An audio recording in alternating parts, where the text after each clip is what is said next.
5 kebohongan Usopp yang bisa jadi kenyataan di One Piece.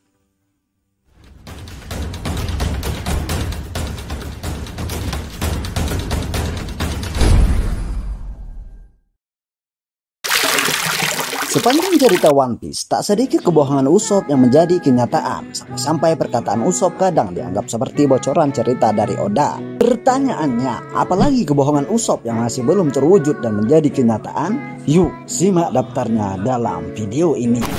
Usopp bakal punya Hausuko Haki. Yang satu ini menarik. Mengingat sampai saat ini Usopp bahkan belum pernah lagi dikonfirmasi memperlihatkan Kenbusou Haki sejak kejadian di Dressrosa. Meski begitu, Usopp sudah beberapa kali berbohong bahwa ia memiliki haki. Menariknya, Usopp kembali berbohong di One Piece 1024 kemarin dengan mengaku sebagai sumber Hausuko Haki yang aslinya berasal dari nol. Mengingat sepanjang cerita One Piece, biasanya kebohongan Usopp bakal jadi kenyataan. Bahkan bukan tak mungkin Usopp betulan membangkitkan Hausuko Haki di akhir One Piece nanti. Apalagi impian Usopp adalah jadi pahlawan paling berani di lautan. Kalau kalian sadar, bagian paling ini seakan menandakan bahwa cita-cita Usopp sebenarnya serupa dengan impian Luffy dan Zoro, yakni jadi orang nomor 1. Bisa jadi Usopp pada akhirnya akan membangkitkan Hausuko Haki begitu menyadari bahwa ambisinya juga setinggi langit. 2. Usopp bakal jadi kapten kelompoknya sendiri. Salah satu kebohongan Usopp yang paling populer adalah mengaku sebagai kapten bajak laut. Padahal kelompok Usopp bisa dibilang hanya kelompok main anak-anak saja.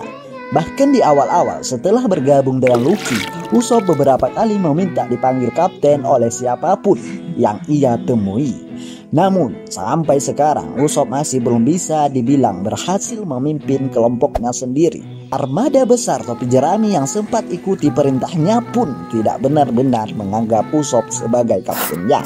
Jadi bukan tak mungkin di akhir One Piece nanti, setelah Luffy berhasil jadi raja bajak laut dan kru topi jerami bubar, Usopp akan berpetualang sendiri dan menjadi kapten kapalnya sendiri. 3. Mati sebagai pahlawan paling pemberani di penjuru lautan. Daripada disebut kebohongan, yang satu ini cocok dianggap impian Usopp. Tapi seperti yang kita tahu, perkataan Usopp selama ini sering sekali menjadi kenyataan. Di mana One Piece 119, Usopp berkata bahwa ia ingin mati setelah menjalani hidupnya dengan bangga menjadi pahlawan paling pemberani di lautan. Tak sedikit penggemar yang menjadikan perkataan Usopp di bab 119 tersebut sebagai dasar teori bahwa Usopp akan mati. Terutama mengingat banyaknya petunjuk kalau di akhir One Piece impian seluruh kru Luffy juga bakal terwujud. Kalau impian Usopp juga terwujud di akhir One Piece, apakah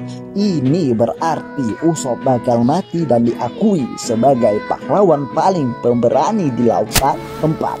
Usopp betulan keturunan Mont Blanc. Di Dressrosa, Usopp sempat membual bahwa dia adalah keturunan Mont Blanc, nolan yang dianggap sebagai pahlawan oleh suku Tontata. Tapi mengingat sejarah kebohongan Usopp, bagaimana kalau ternyata Usopp betulan keturunan Mont Blanc? Bisa jadi antara Yasop atau Banchina adalah keturunan jauh dari Mont Blanc, tapi nama keluarga mereka tidak menurun pada Usopp.